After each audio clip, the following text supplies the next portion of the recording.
Good evening, and right before we dive into the main story, I'll mention again that if you are just sick of the regime of censorship here on YouTube, and frankly all the other platforms out there as well, and if you're looking for a source of actual, honest, wholesome news, well, consider checking out the Epoch Times, because we've recently extended our awesome sale on subscriptions. Just 25 cents a week for the whole year, which if you do the math, it works itself out to just be a single dollar a month. And so if you are indeed looking for an honest source of news, which oftentimes, just like this story today, gets blacked out by the mainstream legacy news outlets, well, consider trying a subscription for yourself. I'll throw a link to the sale page. It'll be right there at the top of the description box below. I hope you check it out. Now, diving into today's main topic. Earlier this month, an election scheme involving paying people cash money for their votes was allegedly uncovered, playing itself out in broad daylight. Specifically, this was an election scheme wherein homeless people were transported from shelters over to the voting booths, dropped off, and essentially forced to vote in exchange for money. And the details of this alleged scheme are pretty wild. So let's go through them together right after you, of course, take a super quick moment to smash those like and subscribe buttons so this video can reach ever more people via the biased algorithm. Now, to start with, this alleged scheme all took place over in the city of Springfield, Massachusetts, which, just for your reference, is the third largest city in the state, at least in terms of population. And like most of Massachusetts, the city of Springfield is a Democrat stronghold, meaning that whoever wins the Democrat primary is almost certainly going to win any citywide election. And so with that as the general backdrop, the city of Springfield recently held their primary elections for mayor. And in the Democrat primary, there were several candidates. I believe there were 5 candidates in total, but for the purposes of today's discussion, these are the 2 that we'll focus on. You had Mr. Dominic Sarno, who is the incumbent mayor, and then you have the frontrunner, Mr. Justin Hurst, who was a city councilor looking to become mayor. Now, on the surface, this is all well and good. Going from city councilor to mayor is a natural progression of a political career. However, according to reports from local media, according to surveillance footage, as well as sworn affidavits from several of the election workers on site, well, Mr. Hurst's campaign allegedly got a bit, you can say, creative with how they were getting the votes. Specifically, according to an affidavit from the Springfield Elections Commissioner, quote, "Videotape shows individuals being dropped off in black Suburbans and Expeditions and entering City Hall to vote. When they exited, a man takes out what appears to be a large bundle of cash and peels off a bill for each individual." And indeed, what's truly interesting about this particular case, at least in my opinion, is that we don't have to rely solely on these sworn affidavits. That's because the actual surveillance footage was published online by a local news outlet called Massachusetts Live. Take a look. So what you're seeing on screen right now is security footage that was shot right outside of City Hall on the morning of October 28th. This was during the period of early voting in the mayoral election. And what we see here is that at approximately 9 a.m. in the morning, what appears to be Mr. Justin Hurst pulls up in a black SUV. Then, as you can see, several people proceed to get out of the car and walk towards City Hall. Then, the black SUV drives away. However, just a few moments later, another black SUV comes to the very same spot. And, wouldn't you know it, Mr. Hurst then drives up next to that car and he exchanges some words with the driver. Then, the doors of that second SUV open and the first man comes out, the man in the red shirt. He hovers a little bit on the sidewalk and he's followed by the driver, the man with whom Mr. Hurst was speaking to a moment earlier. Afterwards, we can see more people coming out of the car, and also we can see a third car, the red minivan, come to the curb and drop even more people off.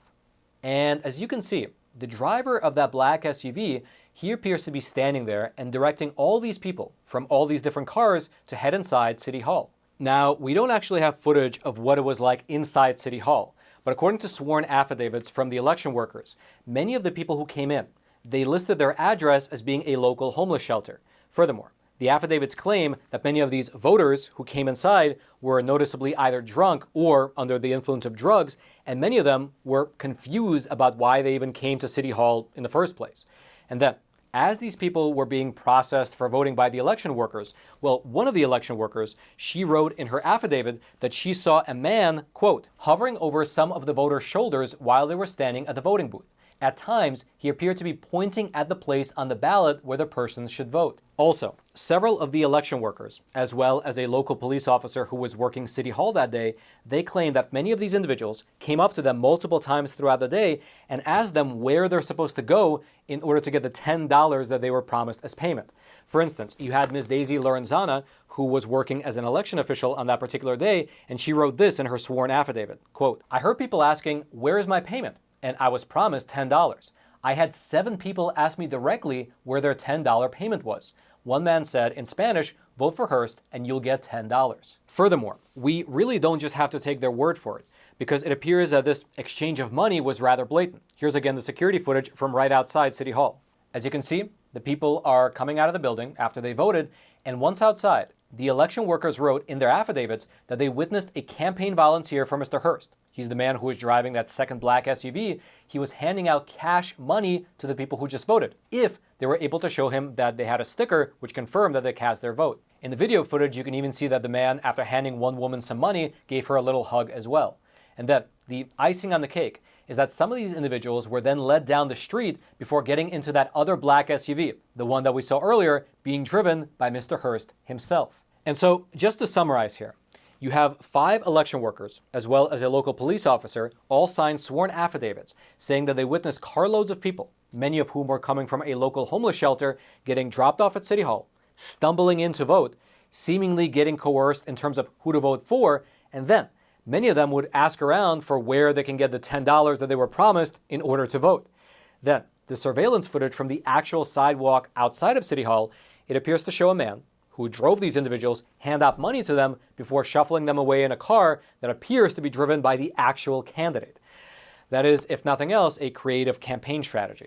Now, after these allegations, affidavits, and surveillance footage came to light, Mr. Justin Hurst, he came out and he publicly denied that his campaign was involved in any sort of a cash for vote scheme.